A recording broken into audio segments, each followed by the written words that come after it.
A Second Chance at Love.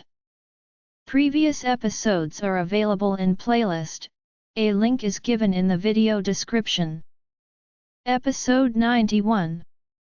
Married twice. Ending their couple's trip, Madeline and Jonathan returned to the news that the hospital was gone and that Madeline's position as the director was only for namesake. Roxanne, what happened? Why did you change the hospital's name? Shouldn't you explain the situation to me? Roxanne remained calm after listening to Madeline's complaint.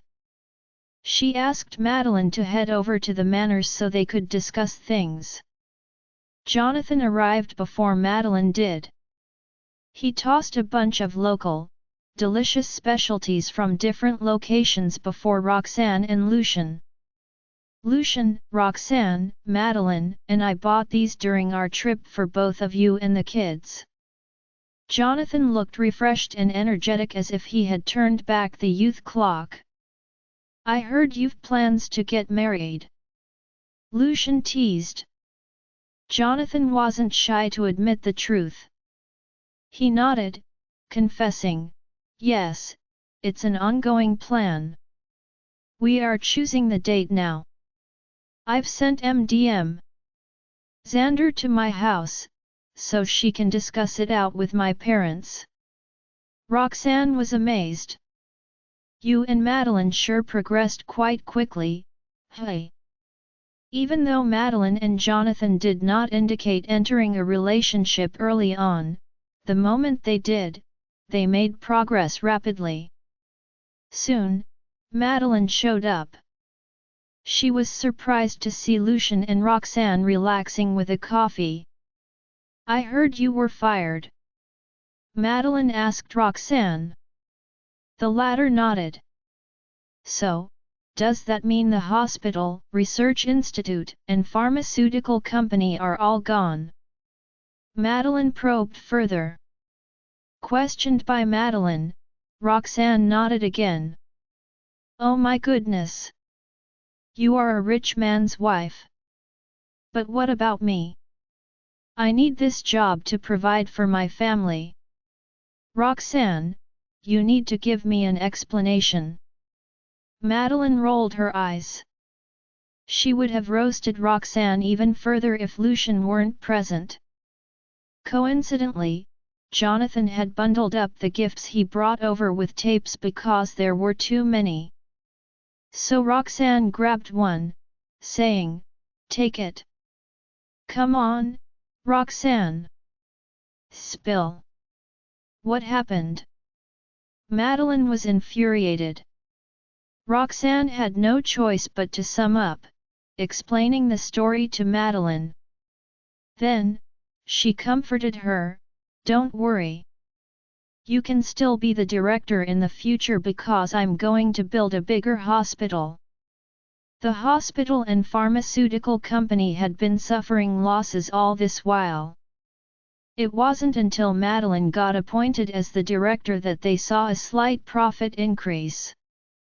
Therefore, GK Group would put it on sale soon after this. And in Roxanne's initial plan, she intended to acquire the hospital again after she lost control. Madeline was still confused, so Jonathan immediately taught her some knowledge about GK Group and its subsidiary company. She calmed down when she heard that she still had her job. Roxanne teased without warning, actually, you don't have to work either. You can be a rich man's wife too. With that, she deliberately looked at Jonathan. Madeline panicked as her face flushed red. She peered at Jonathan, mumbling, "What did you tell them? Did he tell Roxanne that I bullied him after I got drunk? If Roxanne found out, she would mock me relentlessly." Jonathan uttered righteously, "I didn't say anything. I just told them that we are getting married soon. I kept my mouth shut, so don't worry, okay? Congratulations to both of you. If you need any help with your wedding, Please let me know, Lucian offered. All right. Thank you, Lucian. You have more experience regarding this. Jonathan blurted. Roxanne and Lucian instantly froze as their gazes with murderous glints focused on Jonathan. Ha! He's right. After all, you've been married twice. Madeline giggled. Mixed-gender twins Orchid had thought that parachuting into the management team this time would be smoother than before and that she would be able to integrate the research institute, pharmaceutical company, and hospital more thoroughly, leading to an explosive increase in profits. However, the finance team informed her that the pharmaceutical company was losing money every day. The previous drug pricing was too low, so they couldn't cover the production costs, let alone research and development expenses. As for the hospital, although it could generate some profit, those wealthy people suddenly stopped coming for in-depth medical examinations after the name change of the medical facility, causing a significant loss in revenue. At the same time, some patients wanted to leave the hospital as soon as they heard that the director had been replaced. While Orchid was busy dealing with these issues, Peregrine's plan was also set into motion, with the latest batch of technicians submitting their resignations one after the other. Having lost the patents and the substantial profits provided by Flora Verba Group, Orchid finally realized that Roxanne had been well prepared, leaving her with nothing but an empty shell. Facing the shortage of cash flow, departure of technical personnel, and loss of patents, Orchid left Horrington within 2 days. She planned to visit GK Group's headquarters to liaise with the board of directors for more resource allocation. Otherwise, GK Group would never stand a chance to gain a foothold in the domestic market. Meanwhile, Roxanne's ploy was also being carried out in full swing. James and Colby were absorbing the technical personnel from the Research Institute while Linda was busy preparing for the construction of the new hospital. On the other hand, Jonathan was occupied with establishing a new pharmaceutical company and incorporating all the patents into it. The final step was then to list the company under Flora Verba Group. Before long, Roxanne's business empire would be restored to its former glory.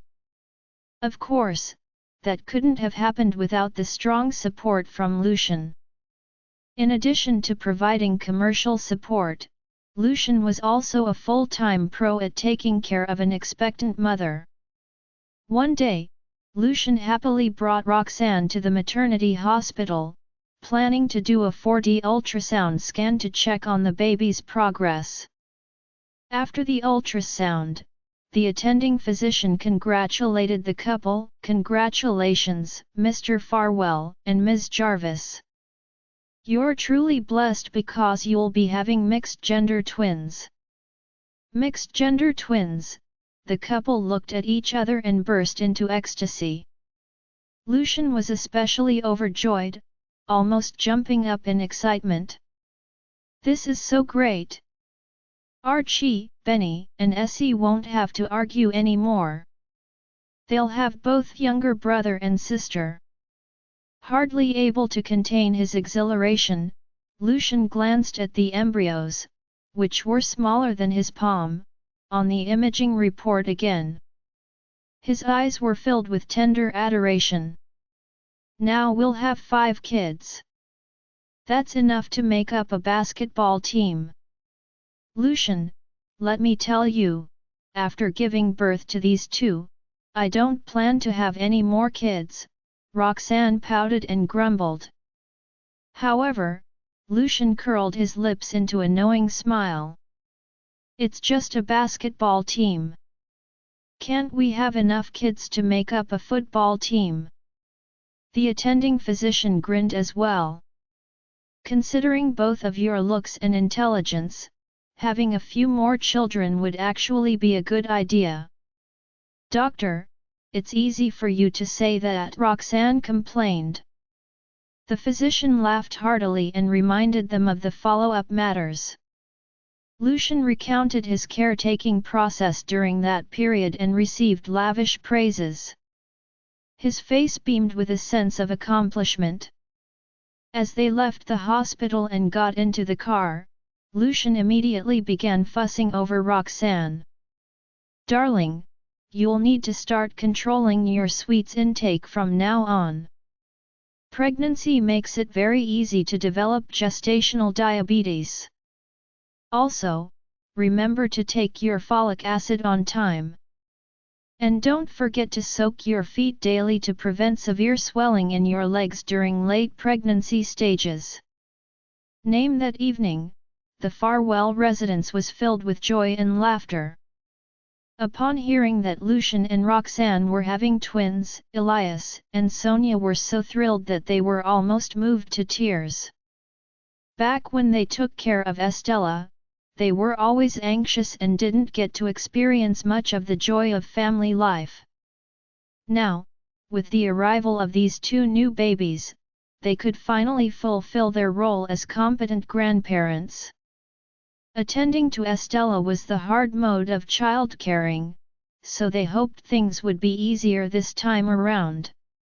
The three kids were overjoyed to have a younger brother and sister at the same time, clapping and cheering enthusiastically. They showered their parents with compliments and encouragement for their copulative ability, repeatedly praising them for being so capable, rendering Lucian and Roxanne slightly embarrassed. This ability doesn't seem to need so much recognition. Next came the most nerve-wracking and suspenseful part for the family, naming the future twins. Coincidentally, Lucian had previously asked the three children to prepare two names each, one for a boy and one for a girl. Now they could choose two names, increasing the probability of the suggestions being selected. All right. The Farwell family's naming competition officially begins. First, let's welcome our first contestant, Archie Farwell. We're looking forward to seeing what beautiful names our logical-minded Archie will come up with. Let's encourage him with a round of applause. Clap! Clap! Clap! Amidst the applause, Archie stood in the center of the crowd, holding a drawing board and quickly writing down two names. Seward Farwell and Don Farwell. Everyone nodded, offering encouragement and praises. Okay. Next will be our second contestant, Benny Farwell's turn. Let's see what better names our tech-savvy boy can come up with. Benny also wrote down the names he had spent a long time coming up with, Zachaby Farwell and Noreen Farwell. Similarly, he received flattering remarks for the simple yet meaningful names. At that moment, Estella, beside them, was quickly changing her answers while muttering, "What? I thought we were supposed to come up with more traditional names. I didn't expect both of my brothers to choose such expressive names." After grumbling, Estella didn't wait for her dad to announce her turn and directly stepped forward, raising her drawing board. The two names she thought of were Seward and Noreen. Everyone present was stumped and stunned. Isn't that before Benny could make out the word plagiarism, Archie swiftly covered his brother's mouth and dragged him aside. Elias and Sonia exchanged glances. Immediately afterward, Roxanne got to her feet and supported Estella. There's no rule in our contest stating the participants can't have similar names, so there's nothing wrong with Essie and her brothers sharing similar opinions. Estella accepted her shortcomings gracefully. Fine, Mommy, I think the names I came up with are a bit too hard to pronounce, so I guess I'm out of the running. Nevertheless, I think the names Archie and Benny chose are great. It's all right. I'll try harder next time. Roxanne almost broke into a cold sweat. There can't be a next time. Finally, the voting began. The names Seward Farwell and Noreen Farwell received unanimous votes. Hence, the ultimate decision was for the boy to be named Seward and the girl to be named Noreen. Seward and Noreen. Their names are so pretty. Although Estella didn't come up with the names, she was still fond of them, so she immediately cheered. Archie and Benny were also happy, having completed the naming of their younger brother and sister in a ceremonious manner. Archie, Benny, Estella, Seward, and Noreen. It's quite catchy, Roxanne recited the names, finding them easy to remember and convenient for introducing to others. The wish back then in the blink of an eye, the weather turned chilly. As per the custom during a traditional festival, many were still immersed in the warm atmosphere, unable to go into work mode entirely when Christmas had just passed a while ago. The date of Jonathan and Madeline's wedding had been set for shortly after Christmas. Archie and Benny were preparing a gift for their godmother's wedding. Estella was likewise busy designing her godmother's wedding gown. Meanwhile, Roxanne had morning sickness that lasted for 2 weeks, making her lament over her inability to feast during Christmas. Might then, the iron gates of an unknown prison in Horrington slowly opened. Electra walked out at a slow pace. Having changed out of her prison uniform, she wore a down jacket, her hair a touch disheveled. She did not tell her family that her prison term had ended. After bidding farewell to the prison guard briefly, she stared at the narrow path ahead that was long and winding. She could not see anything ahead, for everything was blanketed with snow. Following a brief contemplation, she decided to phone a friend to help book her a ride. Unexpectedly, 2 white cars zipped down the snow-covered road and reached her shortly after. Opening the car door, James hurried out of the car. He pinned his gaze on Electra and hollered, "I'm here, Electra. Don't underestimate us though you deliberately kept us in the dark." Next, Jonathan also climbed out of the car. Holding the wish bottle Electra once buried, he chimed in with a nod, "I even know that you plan on buying a flight ticket and leaving Horrington after visiting your parents subsequent to your release." Shock was written all over Electra's face. A few seconds later, her eyes that exuded weariness flickered imperceptibly. Her gaze was promptly riveted on the wish bottle. In a flash, her thoughts seemingly flew back to 10 years ago. At that time, she was considered childhood friends with Lucian, James, and Jonathan. They all grew up together. In a trice, the years became a thing of the past. It had been so long that she had forgotten the wish she had made back then. As Jonathan stepped onto the snow, ruffling sounds drifted into the air. Stopping before her, he handed the wish bottle to her with a grin. "Regardless of your decision at the end of the day, we hope that you'll take a look at your wish in the past before making up your mind."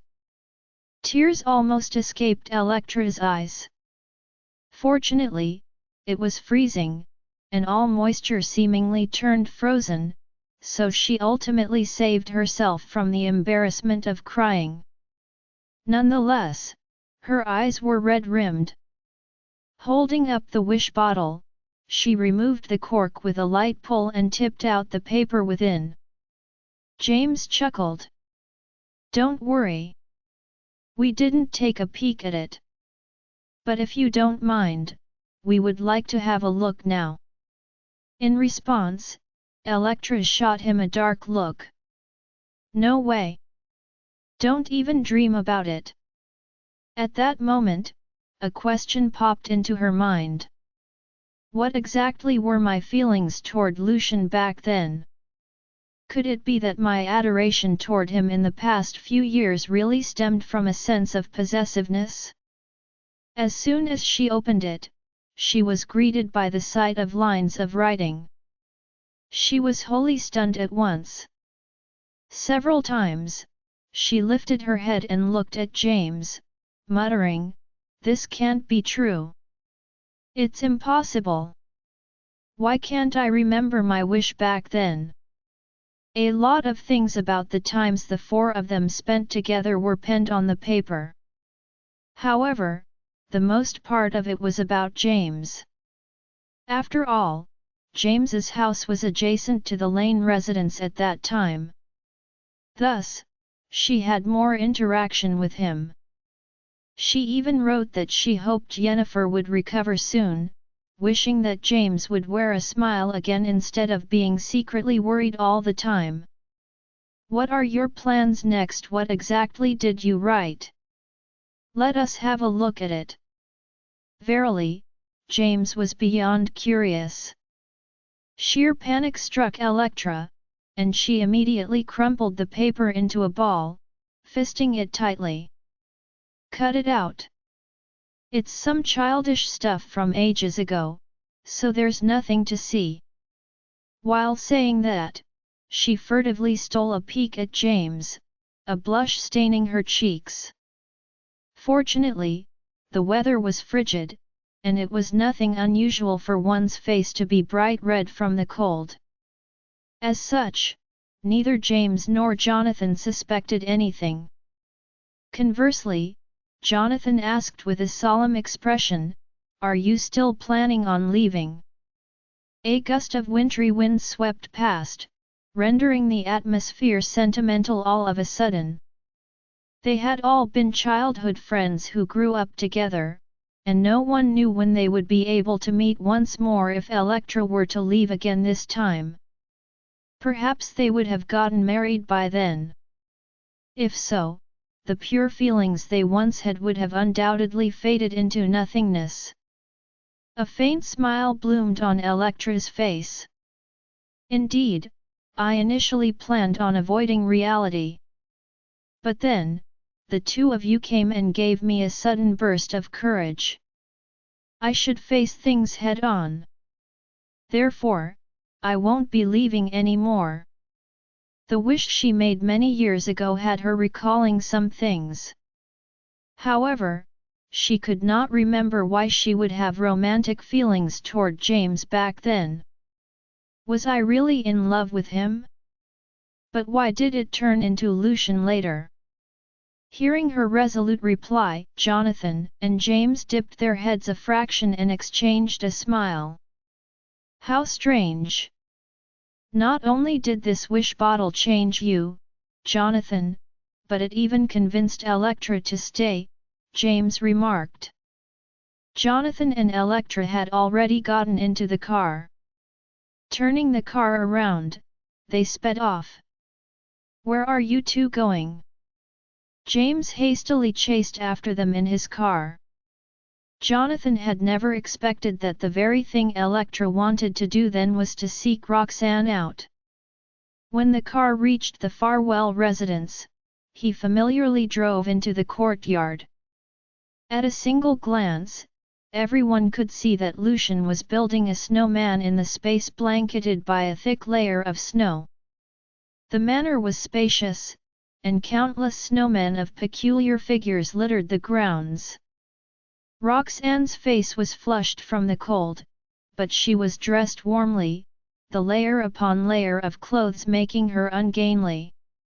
If she refused to dress in such a manner, Lucian would never have allowed her out of the house, let alone build a snowman. At the sight of Jonathan, the couple hollered excitedly, "Come here, Jonathan! The snowman you built yesterday had already crumbled." It turned out that the bunch of snowmen there was not their handiwork alone but also that of the triplets as well as Jonathan and Madeline. Jonathan chuckled. Right then, Elektra swung open the car door and got out of the vehicle. Both Roxanne and Lucian were startled for a moment. Subsequently, Lucian inclined his head and greeted, "You're back." He sounded as though it was a reunion of a long-time good friend, and that touched Elektra. Smiling, Elektra greeted Roxanne, "How are you doing, Ms. Jarvis?" Roxanne pursed her lips and flashed the woman an amicable smile. "Pretty good. It's cold outside, so let's talk in the house." Truth be told, it had never crossed her mind that Elektra would come knocking on her door as soon as the latter was released from prison. She inwardly wondered what the woman wanted with her. James only arrived when they had all gone into the house. With sufficient heating in the living room, the temperature was just right. Lucian gently helped Roxanne remove her jackets, all three of them. Surprisingly, Elektra remained unmoved by that scene, still as calm as ever.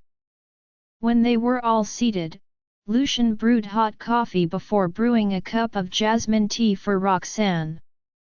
Thereafter, he casually asked, "What are your plans next, Elektra?"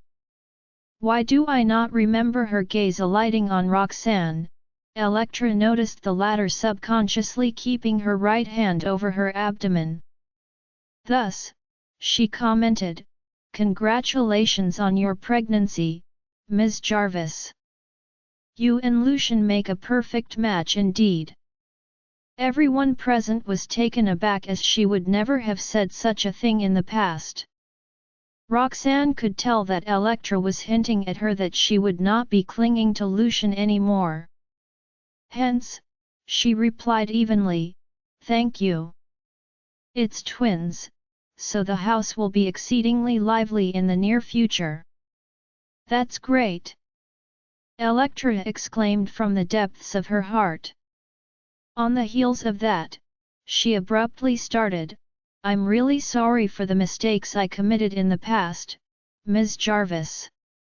I've wronged you greatly, and I hereby apologize sincerely." Her expression was beyond solemn and grave. While Roxanne had some reservations about it, she swiftly answered, "It's okay. That was all in the past." Throughout it all, Lucian did not say a single word. Jonathan gave a dip of his head as though vouching for Elektra. Then, they all chatted casually. Elektra laid out her plans, saying she still wanted to start a business. Everyone else was supportive of that. Midway, Jonathan received a call from Madeline, and he left to make preparations for the wedding. In the end, it was James who drove Elektra back. After everyone had left, Roxanne turned to her husband and lamented, "It looks like Elektra has really changed. Otherwise, she would never have sought me out." "That'll be for the best." Lucian was incredibly cautious when it came to that matter. His attitude had Roxanne's lips curve into a smirk. "You don't have to be so nervous. I trust you. Elektra probably doesn't like you anymore now. Don't worry. The two of you are still childhood friends, so you don't need to restrain yourself too much." At that, Lucian nodded. "I know my boundaries. At present, taking good care of you is my most important task. I don't want to bother about other things." Meanwhile, as James drove Elektra back, Elektra, who sat in the passenger seat, glanced at him every so often. James frowned, sensing that something was amiss. "Is there something on my face, Elektra? Is there leftover stubble or a pimple?" For a moment, Elektra panicked. In the next heartbeat, however, she hastily tried to cover it up. "Do you still remember the times when we were young, James? My house was right beside yours. At that time, it was even you who introduced Lucian to me." Electra lamented placidly. James' focus was on driving. Without turning to her, he bobbed his head and replied, "Yeah, I was the one who introduced him to you. The first time you saw him, you were completely enraptured. Jonathan and I could see that you had a crush on him." After saying that, he snickered teasingly. At once, Electra's brows knitted together. "Nonsense! Is that true? Why don't I remember that?" Verily, her memory was extremely fuzzy. She could seemingly recall something, but she could not remember whether it was James or Lucian exactly. In the car, the two of them talked at length about the past. It was as though a movie was playing in her head, depicting increasingly more events of the past. "There's something wrong with you, Electra. Lucian, Jonathan, and I remember all this. How could you have forgotten them? Did something happen during the few years you were abroad?" James was very much surprised. That question stumped Electra. She tried her best to cast her mind back to the past, but there were many details she could not recall, especially the first 2 years she made Lucian's acquaintance. "What exactly is wrong with me? Am I suffering from amnesia? Should not have been so quick." There was still a week before Madeline's wedding. Both Roxanne and Lucian went to her house to help decorate the place. Jonathan was hanging streamers while his parents, Zachary and Henrietta, were talking to Lorraine about the specifics of the wedding in the living room. The couple respected Lorraine's feelings greatly, urging her to speak up if she had any requests, and they would fulfill them as long as it was within the Queen family's capabilities. On the contrary, Madeline was so busy getting the new hospital up and running as soon as possible that she was not home yet. "Ha! The bride-to-be is all calm and unruffled, yet we're all anxious. I told Madeline not to worry about the situation at the hospital, but she turned a deaf ear to my words and couldn't even be bothered to make preparations for her own wedding." Noticing that her best friend's wedding gown was wrinkled, Roxanne took out an iron and smoothed the creases. At her complaint, Lucian chuckled. "It's okay. We don't need to be anxious.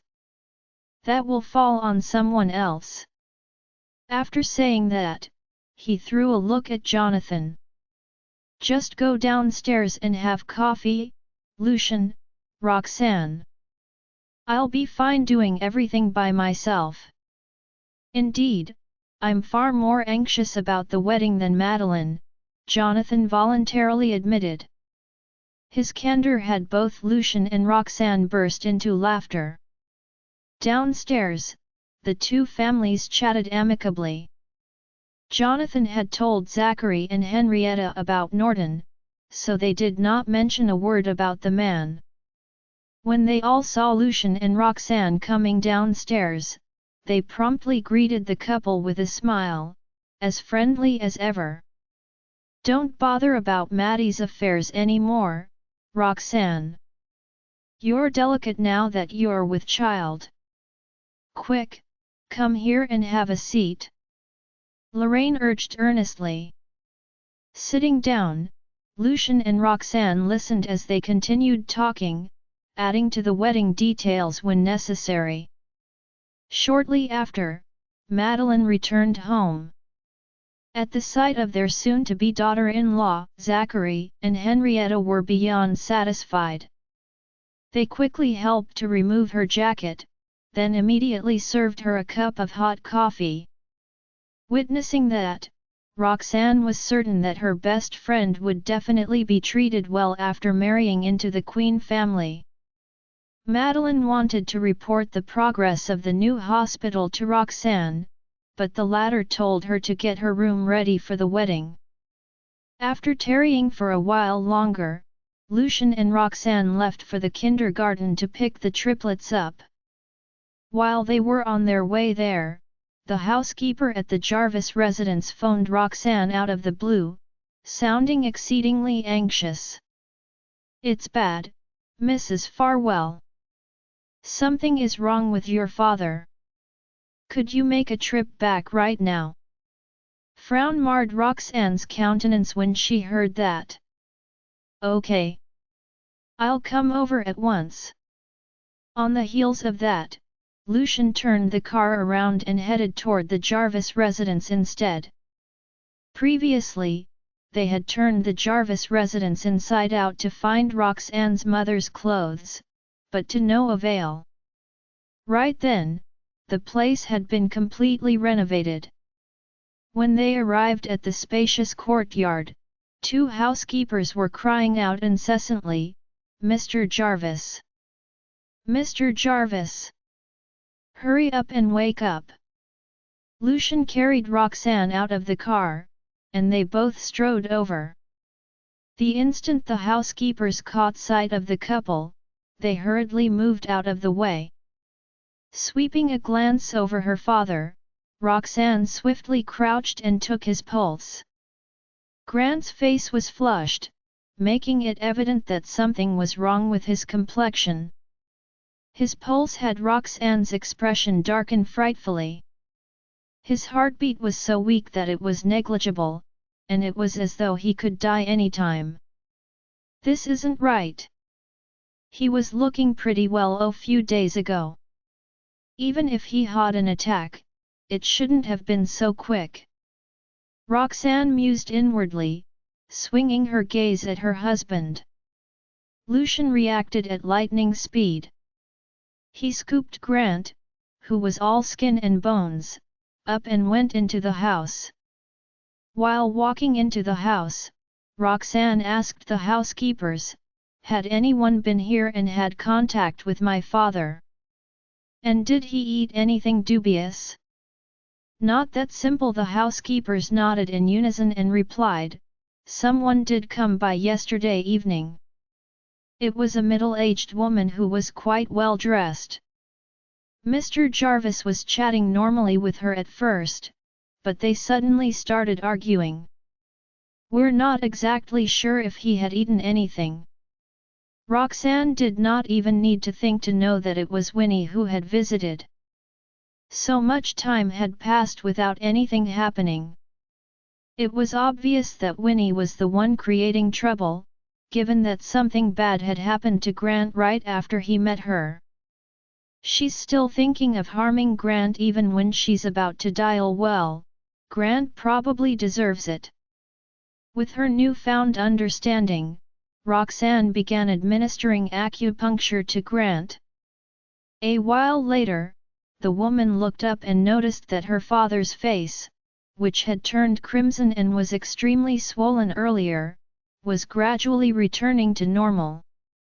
The swelling had happened due to the coagulation and reverse flow of blood in Grant's body. If the situation had been slightly more severe, his blood would have completely solidified and turned black. Roxanne had always been bold and meticulous. Seeing that the acupuncture had taken effect, she instructed the housekeepers to concoct the medicine at once. However, Grant was still unconscious. Winnie had poisoned him. "Lucian, call the police!" Roxanne exclaimed coldly while walking out of the room. She had never expected Winnie to be that vicious. Even though Grant's good days were already coming to an end, the woman still could not wait to kill him.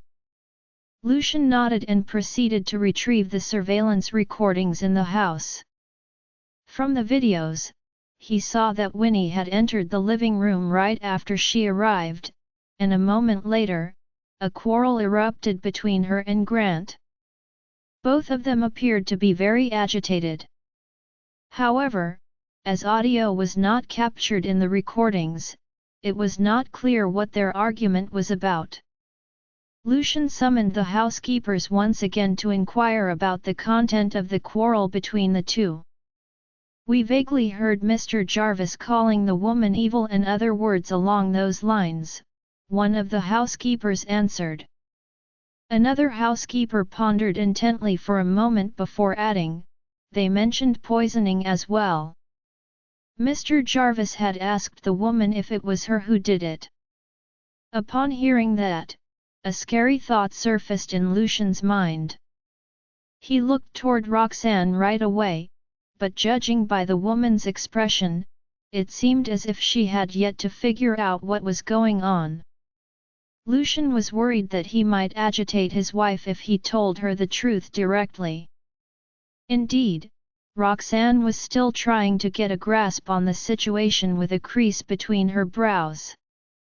The surveillance recordings did not show Grant drinking anything. If that's the case, how did Winnie poison him? After a few seconds of contemplation, Lucian pulled his wife over and sat her down before saying in a gentle tone, "Darling, I have a bold speculation that I want to share with you, but you have to promise me that you will stay calm, okay?" With a suspicious expression, Roxanne nodded. Then, Lucian started speaking. Maybe, Grant had found out some things about Winnie and called her over to question her. It's likely that his guess was right, which posed a huge threat to Winnie. Hence, she decided to get rid of him. What did he guess? Roxanne froze. She could sense that her husband was trying to tell her something. Recalling what the housekeepers had told them earlier, suddenly, the realization hit her, and Roxanne was completely struck dumb. Lucian noticed his wife's reaction and knew that she had finally made the connection. At that moment, he was extremely worried that the woman would go berserk out of fury. "Darling, darling, relax. Please don't get too agitated. You're pregnant now." "Darling, that was just my guess." Lucian quickly tried to comfort Roxanne. Although he was rather confident in his guess and was almost certain that that was the truth, he had to say something to calm his wife down. The culprit they had to wait for Grant to wake up to find out the truth. However, overwhelmed with resentment and grief, Roxanne was inconsolable. While waiting for Grant to wake up, Roxanne noticed her mother's blissful smile in her parents' wedding photo, which was hanging on the wall in Grant's room. Instantly, tears started streaming down her face. Just then, Lucian entered the room with some food for his wife. While she ate, he gently wiped her tears away with a piece of tissue. Roxanne did not eat much due to a lack of appetite. When she was done, Lucian passed her a glass of water without insisting that she finish her food. Fixing her gaze on Grant's face, Roxanne could not help but curse her father silently in her heart. "If my mom was indeed poisoned to death by that home wrecker, you would be no different from a murderer after all. You were the one who brought her back. You will have to pay for my mother's death." A while later, the police arrived. They checked the surveillance recordings, took the statements of two housekeepers, and drew a blood sample from Grant to test in the laboratory. They left after promising Lucian and Roxanne that, once the laboratory results were out, they would arrest Winnie at once. At around 8 in the evening, Roxanne performed another round of acupuncture on Grant. The medicine which was given to the man orally was also starting to take effect. Finally, he woke up after the poison in his body was neutralized. After opening his eyes, Grant stared blankly at the ceiling without moving or talking. The housekeepers quickly ran to the living room to inform Roxanne and Lucian that Grant had regained consciousness. However, it was impossible to disarm Roxanne's wrath. Instantly, her expression changed into that of resentment and rage, her chest heaving frantically with every breath. Her breathing was getting increasingly rapid while her eyes glimmered with anger.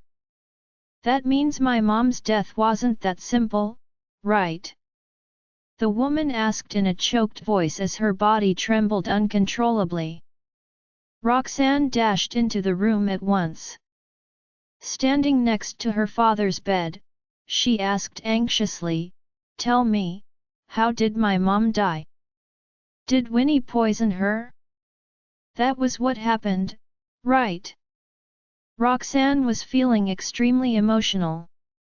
However, Grant did not respond and remained motionless. His expression was blank, and his eyes were empty. Lucian had entered the room as well. When he noticed the non-responsive state of his father-in-law, he walked over to him coldly and swung a punch directly at his face. If he had not stopped himself at the last minute, the force of the punch would be enough to shatter Grant's nose bridge. However, as Lucian's intention was just to test if Grant was putting on an act, he held back his fist right before it landed on the man's face. Indeed, Grant blinked and quickly returned to his senses. "Tell me the truth. Please tell me the truth."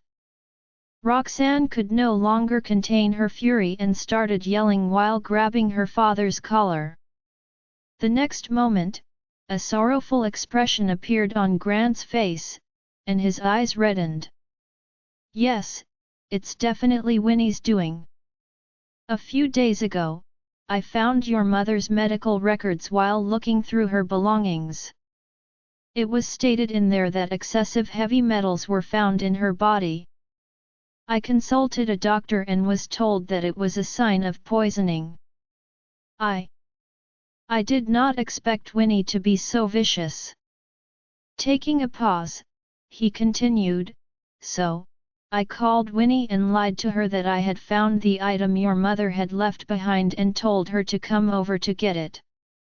When she arrived, I asked her if she had poisoned your mother. She tried to deny it at first, but after I questioned her repeatedly and threatened to call the police, she finally admitted it out of fear and begged me to let her off. I was so mad and wanted her to tell me exactly what she did so that I could record her confession on my phone. Out of fury, she hit me." Grant fell back into a daze as his voice trailed off. Despite being mentally prepared, Roxanne still felt that she was about to burst from rage when she heard the truth. Just then, Lucian narrowed his eyes and asked, "Was it also Winnie who poisoned you?" Upon hearing that, Grant burst into tears. No way to arrest her. Grant confessed that he originally wanted to take his own life. Since sleeping pills were not easy to buy, he bought a drug that aided blood clotting. Despite knowing that it would be a painful death, he was already in the terminal stage of his cancer and would die at the end of the day. "It'll hurt far worse when my cancer eventually acts up. At least this pain can alleviate some of my inner torment." "So, you were trying to take your own life?" Lucian was slightly taken aback. Winnie's arrest would fail if that were the case. Grant stopped responding and burst into tears. When Roxanne saw how hard he was crying, she gradually calmed down and fixed a cold, hostile gaze on him. "What gives you the right to cry, Grant? And what right do you have to die?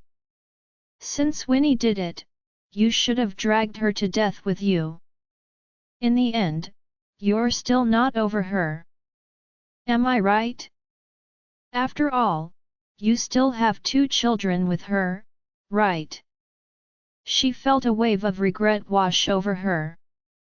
I should have ignored my despicable father from the very beginning and just let him die. I'm so sorry, Roxanne. Grant wanted to say something more, but Roxanne did not wish to hear another word. At the moment, all she wanted was to find Winnie as soon as possible. I'll never let that off. When Lucian saw his wife storming off to start the car, he swiftly dissuaded her and got behind the wheel himself, intending to first go to the police station to check on the situation's development. Sorry. I'm so sorry. I've let your mom down. I was the one who caused her death. I took the poison myself. I wanted to die. Someone like me doesn't deserve to continue living. However, just as they arrived at the police station, the police officer in charge of the case gave him a call. Mr. Farwell, we were able to prove from the test results that there was an excessive amount of coagulant in Mr. Jarvis' body, causing the blood to clot. Hence, there's a possibility that he was poisoned, but he could have also overdosed. Just now, we called Mr. Jarvis to confirm that he had awakened, and since that was the case, we hoped that he would come over to cooperate with the investigation. He insisted, however, that he took the drugs himself. Since he was trying to take his own life, the case is. After hearing that, Lucian glanced at Roxanne beside him, hoping she had not heard anything. What's going on with Grant? One moment, he keeps on pleading for forgiveness. In the next, he breaks down in tears. Yet, he still testifies in Winnie's defense so that the police can't arrest her. Is he schizophrenic? How depressed will Roxanne be if she learns that Grant is still defending Winnie? Lucian decided not to tell Roxanne about it, so he said to the officer, "We'll be there shortly. There's something I need your help with." "No problem. I'll wait for you at the police station." After saying that, the officer hung up the phone. While Lucian was putting away his phone, Roxanne abruptly asked, "Is there no way to make an arrest?" There was a miserable and bitter smile on her face. He nodded. "It's fine. Even if we can't arrest her, we can still find her," he comforted her. After Lucian spoke to the officer at the police station, a look of understanding crossed the latter's face, and he gave them Winnie's current address. The two wasted no time and headed straight to a mansion in the suburbs. Taking into consideration that his wife was pregnant, Lucian instructed Caden to immediately arrange for bodyguards to go along to ensure her safety. It was past 10 at night when they arrived. Roxanne gritted her teeth with hatred when she saw the size of the mansion's residential area. How can a wicked person like Winnie still live so comfortably? Does she not dream every night after doing so many unconscionable deeds? Isn't she afraid in those dreams? The bodyguards also arrived at that point. They numbered 7 or 8, and each appeared menacing. The security personnel at the gate originally wanted to stop them, but they instantly dared not utter a word and allowed them to enter. Lucian kept comforting his wife and telling her to remain calm. All she had to do was come up with the right words to say to get Winnie to tell the truth. Meanwhile, he would record the entire conversation. Such small retribution is nothing. Roxanne and Lucian followed the address to building number 16. It was a 3-story, stand-alone mansion. Despite being in the suburbs, it was still valued at no less than 10 million. The yard was surrounded by an iron fence, and there were still lights on at the second floor.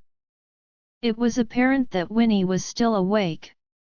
With a grim expression, Roxanne rang the doorbell. Not long after, a gruff voice complained, "Who is it? It's the middle of the night." Roxanne narrowed her eyes. She was very familiar with the man's voice. "I'm sure that it belongs to Yosef." Yosef walked to the iron gate while reeking of alcohol and peered out from inside. He froze when he spotted Roxanne, and then he caught a glimpse of the hostile-looking Lucian. The street lights allowed the couple to see the gloomy and uncertain expression on his face. "Roxanne? It's so late. What do you want?" Yosef's voice instantly lost its previous gruffness, and he appeared to be more or less sober up. "Open the gate. I want to see Winnie." Roxanne did not wish to waste time talking to him.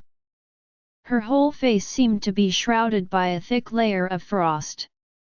"Sorry. My mom isn't here now. Come back another day." There was slight panic in Yosef's eyes, but he still turned his face away and replied awkwardly. Following that, he turned around and wanted to leave. Just then, Lucian's steely voice rang out. "If you don't open the gates, I don't mind tearing down your mansion tonight." Yosef was so frightened that he stopped in his tracks, but he dared not turn around and face Lucian's frosty gaze. In truth, the mansion's iron fence was not all that high. Seeing that Yosef was still frozen on the spot, Lucian had had enough of talking. He turned his head and shot a look at the bodyguards, and they immediately took action. Darting forward like loosed arrows, they effortlessly went over the iron fence within 3 seconds. In the next instant, Yosef was pinned to the ground by 2 of the bodyguards. "Roxanne, Lucian, what are you trying to do? This is trespassing. It's against the law. I want to call the police." Yosef struggled fiercely, but he was powerless against the strength of the 2 bodyguards. His hands were tightly restrained, and his tears were about to fall from the pain. Roxanne walked over to him before crouching down. Then, she raised her hand and slapped him twice. She would never forget how the so-called elder brother whom Grant forced her to acknowledge had brought many male classmates to bully her. Not only did they call her a piece of trash, but they also punched and kicked her. Roxanne never thought that he would still dare to return to Harrington and live carefreely in the mansion. Even after hitting him twice, she still could not relieve her hatred. "Yosef, it's time to settle the score for the harm you once did to me." She gritted her teeth and wanted to slap him again, but Lucian held her back. "Let me do it. Hitting this kind of person will get your hands dirty." Lucian's gaze was gloomy. He would never let someone that his wife hated so much off the hook. Break his hand. Lucian's malevolent aura completely exploded at that moment. His eyes gleamed with murderous intent as he gave the order in a low voice. The bodyguards acted immediately, and in the blink of an eye, Yosef screamed in agony, "Ah! My hands! They are broken!" Yet, the bodyguards' expressions remained unchanged. They struck decisively, using their kicks to shatter the radius of Yosef's hands at the fastest possible speed. After the screams, only muffled groans left Yosef's lips, and he kept inhaling sharply. The pain made him tremble all over. The veins on his forehead popped as cold sweat beaded on him. Roxanne showed no concern for his predicament. She wanted nothing more than to rip him to pieces, so he should be thankful that he only had broken bones in his hands now. She pondered how he could go so far as to lead a group of people to beat up her 10-year self until she was covered in bruises. 100 ways. A look of shock crossed Winnie's face when she rushed downstairs and saw the large crowd. She demanded loudly, "What do you think you're doing? I've called the cops, so you'd better hurry up and leave." "Winnie, do you think you have the right to call the cops?" The bodyguards moved aside, making way for Roxanne to walk forward. Winnie's expression fell instantly, and her eyes widened in panic when she spotted Roxanne and Lucian. "What are you trying to do, Roxanne?" she asked guiltily, lowering her head to check her son's condition. Although she did not see any blood, Yosef was grimacing in pain and drenched in a cold sweat. Winnie dared not move closer to him, nor did she dare to meet Roxanne's gaze. "Winnie Chardon, you're truly shameless and ruthless. You tore apart my family.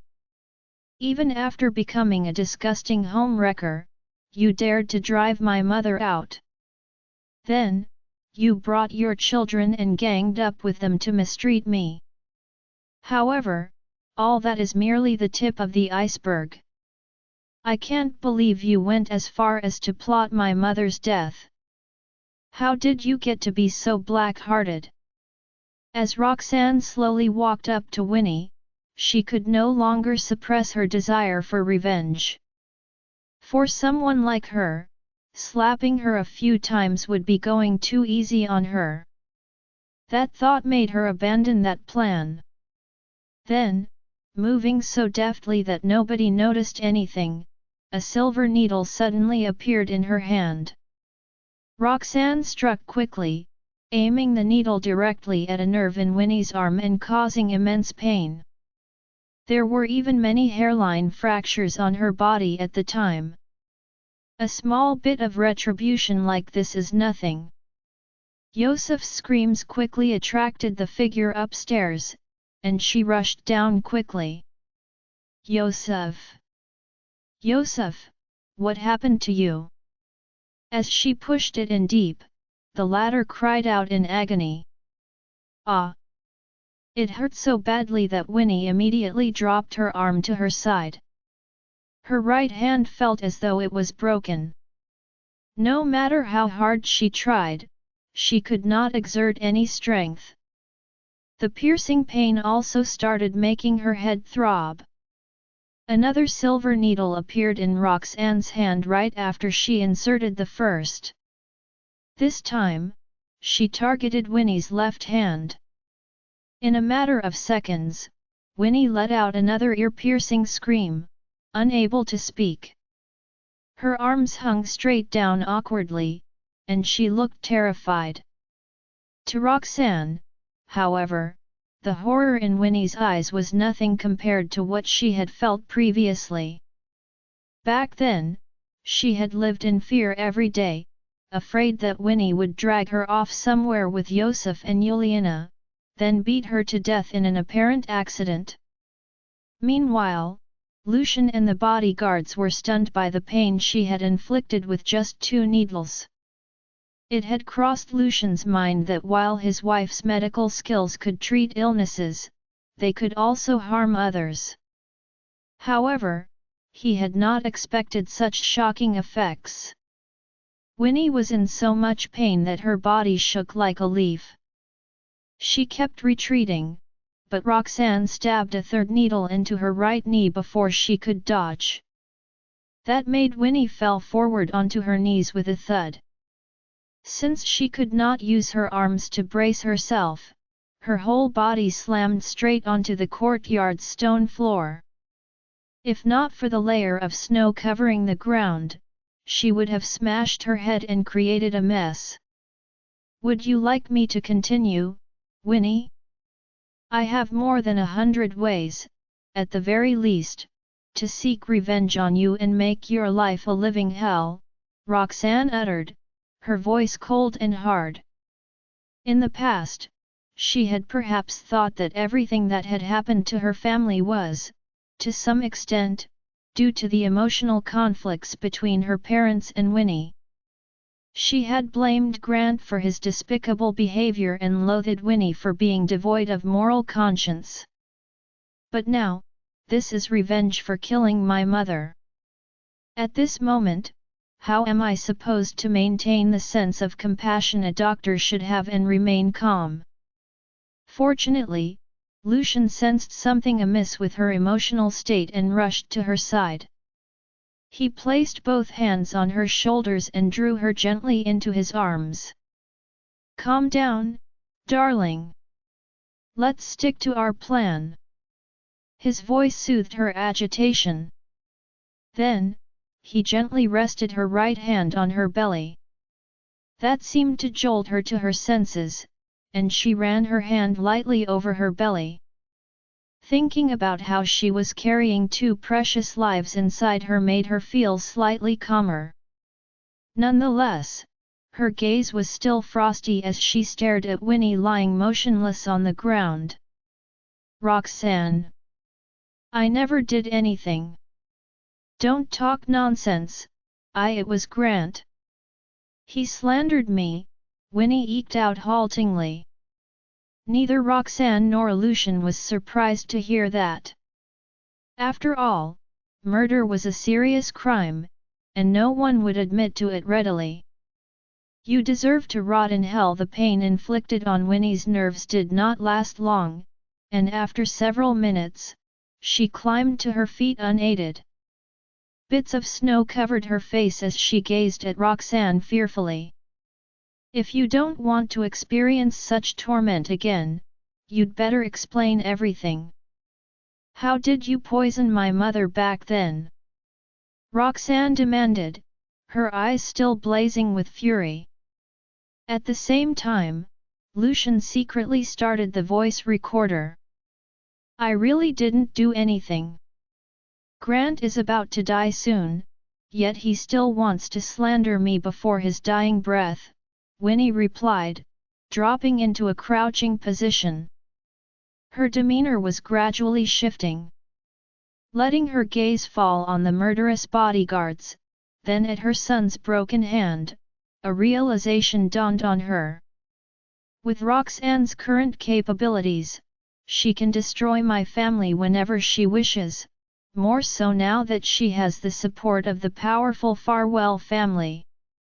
Hence, it doesn't seem to make a difference whether or not I admit to it. A sneer tugged on her lips as that thought crossed her mind, and both Roxanne and Lucian noticed it. "Why would he frame you? Stop trying to be funny. On the contrary, he wants to protect you. Did you know he wanted to commit suicide to help you keep your secret?" Inwardly, Roxanne kept reminding herself to stay calm. "Otherwise, no matter how I try to seek revenge on her now, nothing I do will truly make her suffer." "Really? Suicide, you say? Ha ha ha. Well, is he dead? He'd better be. That guy doesn't deserve to live. What else has he brought to the lives of my children and me apart from misfortune?" No longer writhing in pain, Winnie started getting increasingly worked up. It did not shock Roxanne to hear Winnie talk about Grant like that. After all, she has had a hard life with him over the past few years, which serves her right. Even so, he gave her everything she wanted in the beginning. He bought her a mansion and luxury cars, even waiting on her hand and foot. "You should just admit what you did. My mother had always been in good health. However, her health took a strange turn during the last few years of her life. She would have dizzy spells and fall over, and we later found out that she was suffering from multiple organ damage. I used to think it was because of how devastated she had been, never imagining that someone as monstrous as you would exist on this earth. Even though Roxanne kept pressing Winnie for answers, the latter's expression grew increasingly relaxed. Suddenly, the mocking smile on Winnie's lips widened. I know you want to record my words when I confess to my crime. What a pity that an audio recording like yours won't be considered valid in the eyes of the law. Since you obtained it through coercive methods, there's no chance it'll be of any use. Roxanne was stunned, and her eyes flicked toward Lucian. His brows drew together sharply. It seems Winnie is more difficult to deal with than I had imagined. Now that I think about it, it does make sense. She's a mistress who schemed for many years and finally got rid of the original spouse. Apart from her vain and arrogant facade, her true nature is well hidden. She gives the impression that she lacks emotional intelligence, but that's actually all a convincing pretense. That's true. An audio recording like this won't be admissible as evidence in court. Nonetheless, it's possible to find clues in a recording. For example, what you said just now proves that you did it, Lucian responded, taking out the voice recorder. There was an icy glint in his eyes as he strode over to Winnie until he was 1 meter away from her. Despite his terrifying aura, Winnie maintained her composure. She even nodded in agreement at his reasoning. It really was you. Winnie Chardon, you deserve to rot in hell. Roxanne clenched her teeth in anger, infuriated that a murderer still had the audacity to act so haughtily. When she walked past Lucian, however, he quickly held her back. On high alert, he cautioned, "Don't go any closer. She might have a lethal weapon, and you'll get hurt. What can you do? So what if I did it? Do you have any evidence?" Winnie brazenly flashed a smug sneer. After being hit and in pain, she had nowhere to vent her anger.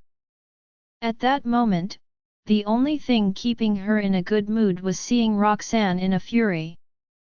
Even if I get beaten up again, this won't dare to hit me to death. With that thought in her mind, she arched her brow. Sensing she could move her arm again, Winnie wiped her face and slowly got to her feet. Roxanne, your mother has been dead for over a decade. Do you think you can still find any evidence?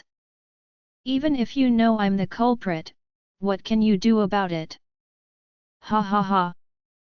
You can continue using your needles to inflict pain on me. Perhaps I'll even get healthier after my pain receptors are repeatedly stimulated. Roxanne was stunned. Boundless rage churned within her chest, threatening to burst from her like a volcanic eruption. However, it was as if the outburst was stifled by something at the final moment before she blew up in anger. Neither words nor actions were effective in dealing with an evil person like Winnie. That was Roxanne's first time feeling her heart throbbing and aching from a fit of rage. Her breathing became uneven, and she couldn't catch her breath. Lucian sensed his wife's abnormal state and quickly embraced her, whispering soothing words to comfort her. Calm down. Don't be anxious. 111 Find a way. 111 Definitely come up with a solution. Think about the children in your belly and try not to gel. Lu agitated. Darling, she's deliberately goading you. Don't fall for Roxanne's vision darkened slightly, and her anger-induced rapidly rising blood pressure was causing her to feel dizzy. Fortunately, Lucian's broad shoulders and warmth helped her gradually regain her composure. As if exhausted, she caught her breath and panted heavily. She felt weak all over, and her body shuddered uncontrollably. Lucian held her even tighter, his right hand covering her abdomen as he muttered, "Darling, don't worry. The children won't want to see you like this. Archie, Benny, Estella, Seward, and Norson wouldn't want you to be sad." Hearing the names of her 5 children, Roxanne felt a sudden surge of energy washing over her and reaching her limbs. Subsequently, regrettably, "My scheme wasn't perfect. Interestingly, your dad even wants to help cover up the truth." Roxanne, didn't you save Grant's life? How does it feel now? It's not the first time he betrayed you, right? Ha ha ha. Her maniacal laughter was laced with ferocious malevolence. At that instant, Roxanne leaned against her husband's chest, but she was already starting to pull herself together. Only a single thought remained in her mind. "I will make Winnie pay for her crimes." "Winnie, there is no statute of limitations for lawsuits in our country. As long as I can find evidence, your demise will be inevitable," Roxanne replied indifferently. Winnie showed no fear. Instead, a crazed and distorted expression spread across her face. "Really? In that case, one shall wait and see how you'll make me meet my end." She snorted in utter disbelief. Over a decade has passed. What crucial evidence can Roxanne possibly find? From the moment Grant noticed something abnormal about the medical record, Winnie had already made countless speculations in her heart. The medical record can only prove the case to be heavy metal poisoning. This case didn't raise any alarm back then, so what is the significance of re-examining the corpse to ascertain the same cause of death again now?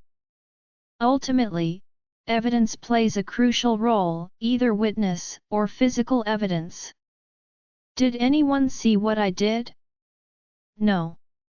As for those heavy metals, they were discarded long ago, and their whereabouts are unknown. Dead Roxanne returned to the manor in utter exhaustion. Lucian brought her a glass of warm water for her to drink. Then, he served her a bowl of mushroom soup. "Darling, what you need to do now is to stay calm. We will think of a way together to gather sufficient evidence. Perhaps we can get some clues from Grant. We'll go and talk to him again tomorrow to make him recall as many details as he can." Lucian remained collected. They could confirm that his mother-in-law had died from a premeditated murder by poisoning. Still, there was no doubt they needed sufficient witnesses and physical evidence. "Honey, first, we must get the case filed. To do that, I've decided to exhume the body and perform an autopsy." Tears uncontrollably streamed down Roxanne's cheeks again when she uttered those words. Mom suffered so much when she was alive. Unexpectedly, her peace has to be disrupted even after she has passed on. All of this happened because of Grant. In Roxanne's memory, before Winnie, the mistress, entered their lives, her parents were already arguing all the time. Grant would lose his temper for no reason and constantly criticized her mother. Now, she realized Grant had been trying to force a divorce, but he had underestimated Roxanne's mother's commitment to relationships and dedication to preserving the family. Hence, in the absence of any other means to force Roxanne's birth mother to get a divorce from Grant, Win is resorted to malicious methods. Lucian's face was suddenly filled with sorrow as well. He had always harbored a regret in his heart for not having the chance to look after his other-in-law properly. From that day onward, regardless of the resources he had to expend, Lucian was determined to bring Winnie to justice. The couple fell silent for a few moments. Meanwhile, Elias and Sonia, who were upstairs, noticed Lucian and Roxanne had returned. They went downstairs to check on them, wanting to remind them that the weather was cold and that they should go to bed early. Unexpectedly, they sensed their son and daughter-in-law's mood was off, so they hurriedly asked what was going on. Elias and Sonia fell into a daze after they heard Lucian's account. They couldn't believe their in-law's birth mother had suffered such a tragic fate. A few seconds later, Sonia exploded with rage. "Lucian, no matter what, we must not let Winnie off the hook this time. Our woman is too terrifying." Elias, a composed and rational man, grimaced. "Lucian, tomorrow I'll seek help from a friend of mine who is a senior police officer. Perhaps he has experience in this area." Lucian and Roxanne nodded firmly. Roxanne, in particular, felt a surge of strength in her heart.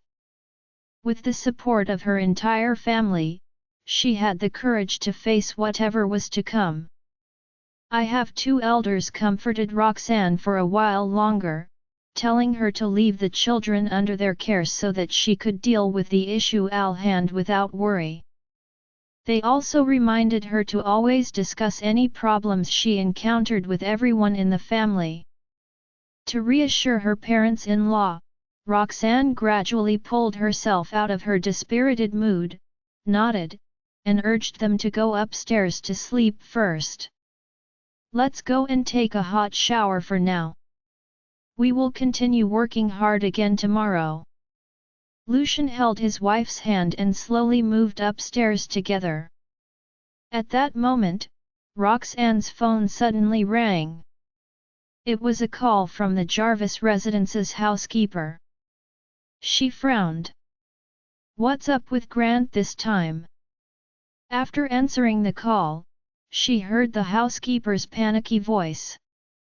"Mrs. Farwell, something terrible happened. Mr. Jarvis took his own life." Roxanne's face froze in an instant. Lucian also arched his brows as astonishment filled his chest. 1HCY had actually anticipated Grant's death and were prepared for that day to come sooner or later. However, they never expected him to end his own life at that critical juncture. "Grant, you heartless beast! I just saved your life earlier today. I needed you to provide evidence, yet you voluntarily took your own life. You're a coward. Do you intend to let my mom's murder case slide just like this?" Roxanne suffered yet another episode of emotional breakdown. Her tears gushed out again while she hugged Lucian and sobbed in his arms. She wasn't sad. Instead, all she felt was resentment as her hatred for Grant intensified.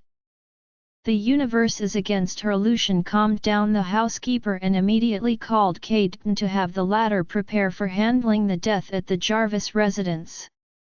Roxanne didn't want to go back there that night. With a father like that, there was no need to even see him one last time. Lucian spent the whole night talking to Roxanne, and it was not until 3 or 4 in the morning that they felt sleepy. After she fell asleep, he continued to gently hold her in his arms. They didn't sleep for long, as there were still many things to do. When Elias and Sonia learned the news, they didn't express much sadness or sorrow. Instead, they pondered why Grant had committed suicide. Is it due to guilt toward his ex-wife or because he wanted to protect his mistress? "Mom, Dad, let's keep Grant's funeral simple. We don't need to make it public either. We will pay our respects today and send him away tomorrow," Roxanne told the older couple. "Okay, then the children should skip school today. Let's all go and pay our respects. After all, he was their grandfather. Elias nodded in agreement. The family made preparations according to Roxanne's wishes by handling everything simply. The three children also had some understanding of their maternal grandfather's death. "Mommy, one think Granddad must have gone to be with Granny. Don't be too sad." Estella comforted Roxanne. Archie and Benny also nodded in agreement. "All that," Roxanne hugged the three children and kissed their cheeks. From that day on, Roxanne left the Jarvis family for good and belonged only to the Farwell family. In the afternoon, a wake was set up in the Jarvis residence. Roxanne and the children went to pay their respects and handle the funeral, with Lucian and his parents accompanying them throughout the whole ordeal. At a certain hospital, Winnie was taking care of Yosef, whose two arms were broken. They had been placed in a thick cast, and it would take him at least 2 months to recover.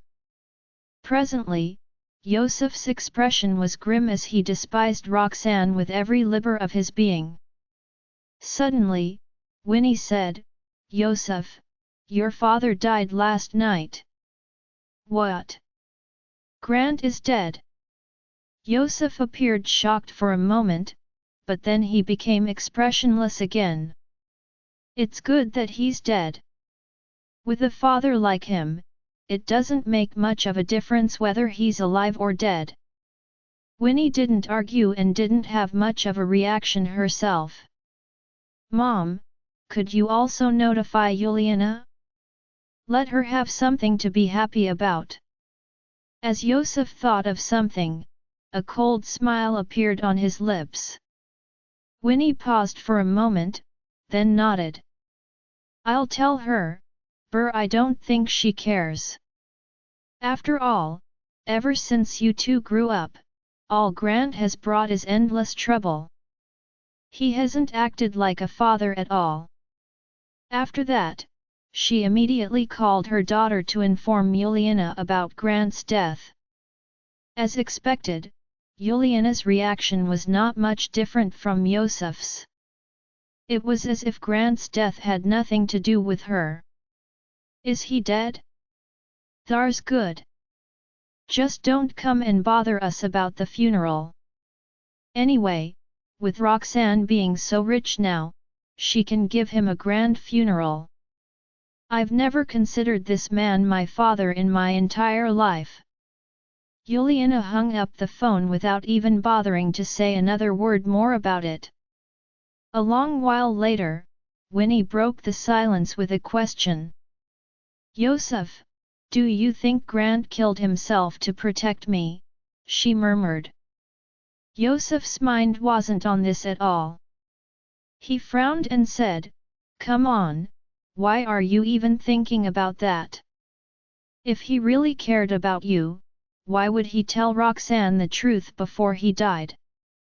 He could have taken that secret to his grave." "Mom, are you sure that Roxanne won't be able to find a way to gel back at you?" "I'm sure there's no way she can do that. I mean, even Grant is dead now. It's like the universe is against her. Anyway, once you've recovered, we should sell the house and leave Harrington. We must act fast." The funeral was a simple affair. That night, Roxanne watched over her father's body at the Jarvis residence, feeling a heavy weight on her chest. Grant's death meant she was left with no parents in this world, which made her sad. As a doctor, she had witnessed too much loss in the world and often tried to suppress her emotions. Even so, she couldn't help feeling sorry for herself at that moment. After raking the children home, Lucian returned to the mansion. Ilis's gentle gaze lifted Roxanne's spirits, and they sat in silence. As the temperature continued to drop, Lucian offered her 2 additional jackets. Later on, Elias and Sonia arrived, and they assured the young couple, Caden will take care of the children, and the bodyguards are watching over them. Lou, don't worry. Roxanne was grateful for their support and the fact that they were there for her even though it was so late. Despite that, she suggested, Dad, Mom, it's too cold here. You should go back. Lucian and I will stay here. After the funeral tomorrow, everything will be over. However, Elias and Sonia refused. Elias declared, from now on, Sonia and I are your true parents, Roxanne. The Farwell family will always support you. Nodding, Sonia agreed with determination, don't worry. If anyone dares to harm you, that means they're going up against the entire Farwell family. I was too dumb and made too many mistakes in the past, but from now on, I'll be a good mother to you. Upon hearing this, Roxanne felt that her heart was torn between bitterness and joy, and she couldn't control the flood of emotions that caused tears to suddenly stream down her cheeks. Those words were exactly what she needed to hear right now. Seeing that she was crying, Sonia became anxious. She handed Roxanne a tissue and wiped her tears carefully. Why are you crying? Don't be sad, Roxanne. Don't cry anymore. Grant isn't worth your tears. I'm not crying for him. Thank you, Mom and Dad. At that moment, Roxanne truly regarded Elias and Sonia as her biological parents. Elias nodded and walked up to the altar.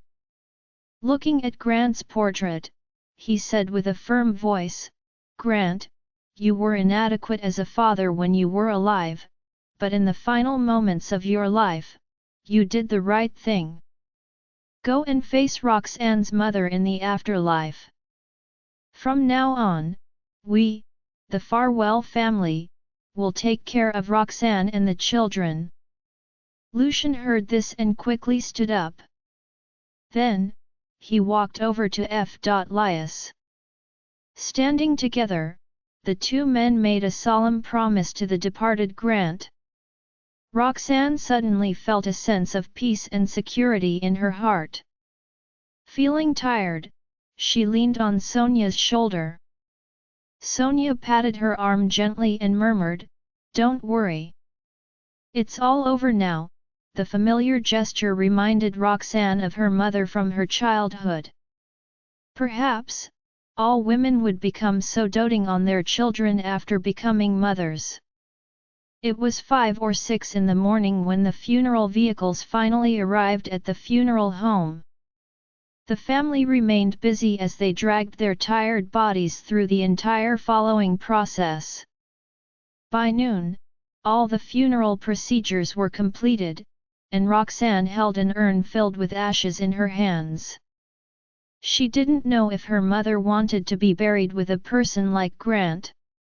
In addition, she planned to exhume her mother's remains and check for signs of poisoning so that she could reopen the case.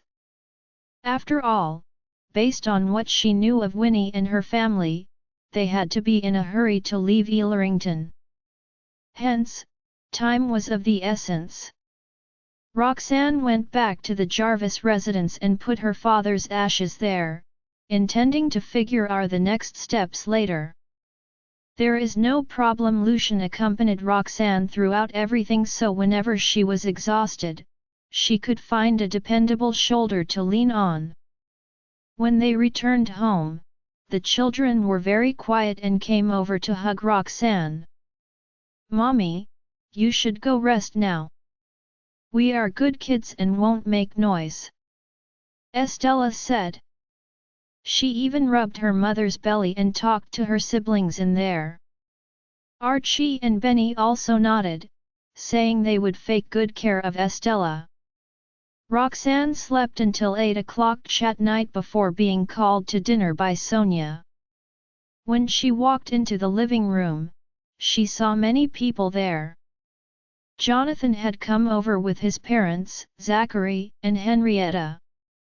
The Lawn family was also present, consisting of James, his father Jones, and his mother Yennefer. Madeline also brought Lorraine. As soon as the women saw Roxanne, they hurried over to console her.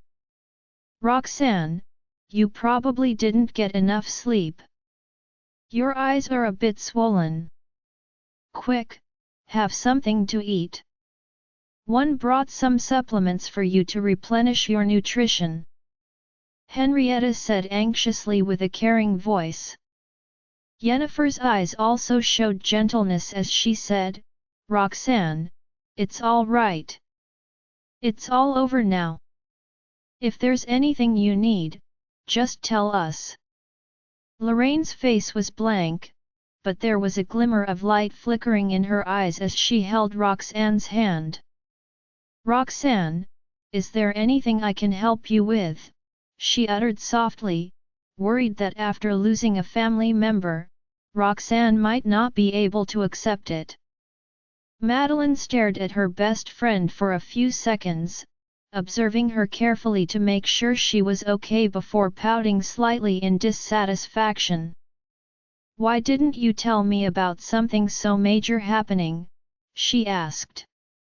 Faced with so many gentle and concerned faces, Roxanne felt a rush of warmth that swept through her entire body.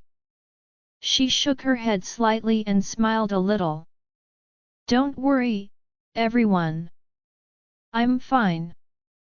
Remember, I'm a doctor, and I've seen too many of such things." Roxanne understood that her friends and family might not be aware of the lack of emotional connection between her and her father, Grant, which was why everyone was so worried about her. Soon, Sonia brought over a bowl of nourishing soup at just the right temperature, urging Roxanne to drink it. "Roxanne, don't bother with us. You go ahead and eat your food first. Yeah, eat up. Don't worry about trying to entertain us." Everyone was urging her to eat, and no one cared about etiquette at such a moment. Thus, Roxanne obediently went to the kitchen and had some food.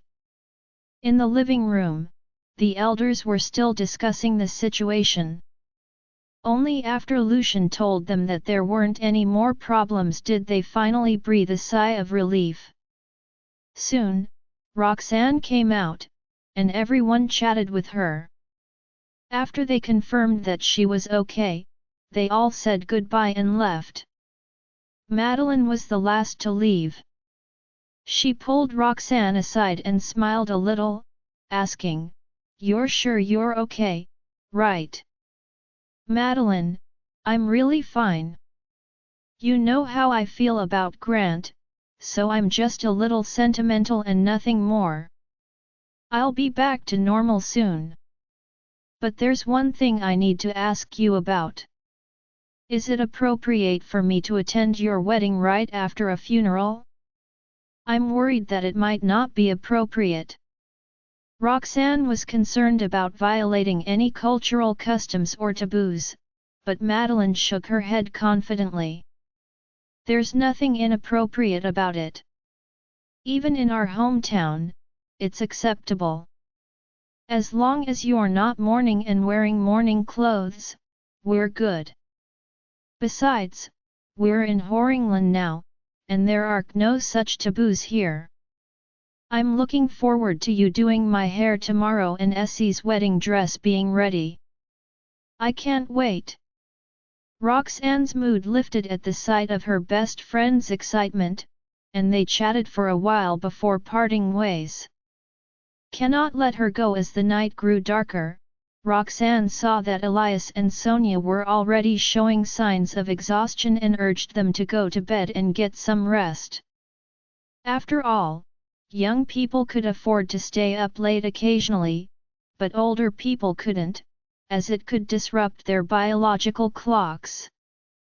Elias and Sonia nodded while reminding her to get some rest too. However, Roxanne couldn't sleep. She had just finished handling her father's funeral and now had to rethink her mother's poisoning case. Not long after, Caden hurriedly arrived at the Farwell residence to report to Roxanne and Lucian about the situation regarding Winnie's villa, which was under Juliana's name and was already in the hands of many. They were preparing for a quick and cheap sale. As it turned out, the villa Winnie was staying in was under Juliana's name, and it had now been handed to several real estate agencies to be sold off at a low price. Aren't they trying to run away? Lucian raised an eyebrow. In a cold voice, he added, "Buy the house, drag the procedures out, and only give a partial deposit. As long as Winnie hasn't received the full payment, she won't be willing to leave." While it was possible to stop others from buying the house, offering a higher price and buying it themselves was the best way to stay in control. Then they could monitor Winnie and Yosef's movements. "Honey, is everything okay with the police?" Roxanne asked. Lucian nodded. "Yeah, it's all good. The procedure has already started." "Are you sure you want to exhume the remains tomorrow?" Even though it was considered taboo in traditional Chinaakan culture, Roxanne didn't care about that anymore. She nodded firmly and said, "Finding out the truth about my mom's death is more important than following customs. Winnie mustn't get away with it." Lucian understood her determination and said, "My dad has invited an old detective to help. He worked as a coroner for 7 or 8 years, so he's good at what he does and will be here soon." With everything in place, Roxanne suddenly felt more as case. That night, she dreamt of her mother. Even though they talked about a lot, she couldn't remember what her mother said when she woke up. "Maybe she's trying to tell me something?" Regardless, Roxanne was even more determined to exhume the remains and perform an autopsy now. The next day, she went through her usual routine of getting her kids ready for school and having breakfast with them before sending them off. When she returned, she found that her husband was accompanied by an old and lean man dressed in simple clothes. "This is Bill Chapman," Lucian introduced. Roxanne nodded and said, "Hello, Mr. Chapman. Thanks for coming to help us out." The old detective, Bill, nodded back with a friendly smile and said, "Let's go. The weather is nice right now, so we can move quickly. By the way, have the police arrived at the site?" Lucian confirmed that the police had sent officers to the cemetery, and they drove for half an hour to get there. When they arrived, the cemetery was silent, and the golden sunlight shone on rows of gravestones, creating a peaceful atmosphere. Several police officers were already at Roxanne's mother's grave raking photos and collecting evidence. Lucian, Roxanne, and Bill approached them quickly, and Bill greeted the officers, who showed him great respect. Everyone looked to Lucian and Roxanne, waiting for their confirmation. Roxanne nodded at her husband, who responded with a reassuring look. "Officers, thank you for your hard work. Let's begin," Roxanne said to everyone. In her heart, she spoke to her mother. "Mom, forgive me for being disobedient and disturbing your peace. One have to let the truth of your death come to light. We can't let that evil woman get away with it."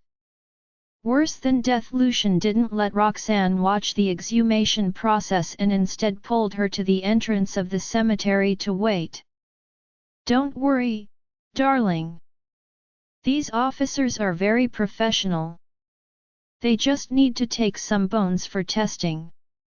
Once the testing is done, the bones will be returned intact. Nothing will be lost. Lucian reassured her. Roxanne wasn't superstitious, but she made a suggestion. Honey, after the testing is done, can we move the grave? Although I don't think my father is qualified to be buried next to my mother truly loved him in her lifetime. That's why she was so selfless. If only she could have decided enough was enough, maybe things would have been different. Lucian nodded in agreement as it was no problem to do so. This cemetery was small in scale and far away, which made it inconvenient for visits anyway. After working for almost 3 hours, Bill and the group of officers came out. The officers nodded at Roxanne and Lucian before saying, "We can confirm that the remains of Ms. Jarvis' mother show signs of poisoning before death, and it was quite severe. Of course, we need to take the samples back for further testing to see what kind of poison was used. It won't take long, though. You'll only need to wait around 1 or 2 days for the results." When Bill heard this, he frowned and said, "You punks should work overtime and get the results within a day." The other officers hurriedly nodded in response. Bill asked the young officers to leave first and then went back to the car with Lucian and Roxanne. The first sentence out of his mouth was his conclusion. "If I'm not mistaken, it's mercury poisoning." Mercury, also known as quicksilver, was the only metal that existed in liquid form under normal temperature and pressure. Tea could evaporate at room temperature, and the vapor and compounds of mercury were highly toxic. Thermometers contained this substance, and if accidentally broken, one had to be extremely careful due to the toxicity of the mercury vapor. Roxanne was stunned when she heard the answer. As a doctor, she had treated patients with mercury poisoning before. Most of these individuals had been accidentally exposed to small amounts of mercury and had suffered long-lasting agony afterward. Mercury had a powerful impact on various parts of the human body, including the nervous, digestive, respiratory, skin, and urinary systems. The toxicity would gradually increase and cause problems in all parts of the body. The initial symptoms involved headaches, dizziness, insomnia, and irritability, and soon the signs of poisoning would eventually spread throughout the entire body, leading to organ failure. Those who suffered from chronic mercury poisoning basically experienced every kind of pain the human body could possibly go through. As Roxanne heard the news, anger surged within her, causing her to tremble uncontrollably.